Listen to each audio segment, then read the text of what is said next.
First ரவை சேர்த்துக்கலாம். அப்புறம் சர்க்கரை கொஞ்சம், ஒரு கப்பில் கொஞ்சம் இருக்குது, இந்த மாதிரி பார்த்துக்கோங்க. அப்புறம் 3 ஏலக்காய், அப்புறம் அவல் 1 கப்பு,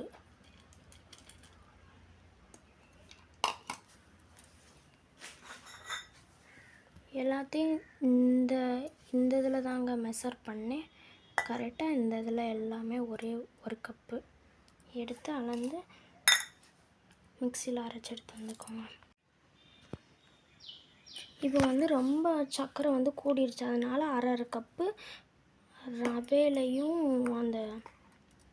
ரவையிலையும் அவல்லையும் அரை கப்பு போட்டு திருப்பி அரைச்சி எடுத்துகிட்டு வந்திருக்கேங்க.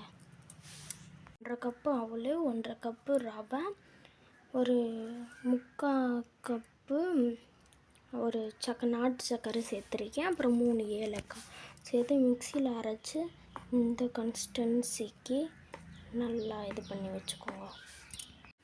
நல்லா தண்ணி ஊற்றி கிளறி வச்சுக்கோங்க. மூடி போட்டு ஒரு 10 நிமிஷம் வச்சுக்கலாம். பனியார சட்டியாக வச்சாச்சு. அது ஹீட் ஆனதும் எண்ணெய் வேணால் எண்ணெய் சேர்த்துக்கோங்க. உங்களுக்கு நெய் வேணால் நெய் சேர்த்துக்கோங்க.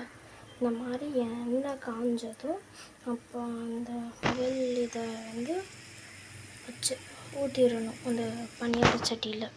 பார்த்தீங்கன்னா உங்களுக்கே தெரியும், கீழே மட்டும் ப்ரௌனாக இருக்குது, மேலே மட்டும் அந்த கலரில் இருக்குது.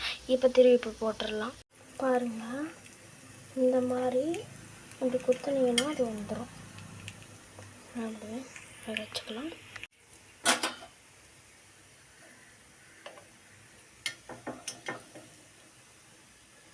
பாருங்கள், பனியாரம் வெந்துருச்சு. இப்போ எடுத்து வச்சுக்கலாம்.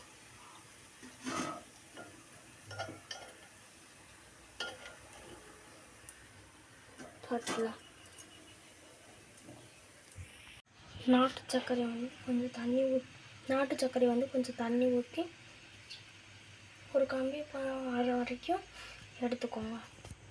பனியாரம் ரெடி ஆயிடுச்சு. அப்படியே தொட்டுக்கிறதுக்கு கருப்பட்டி பாகும் ரெடி ஆயிடுச்சு.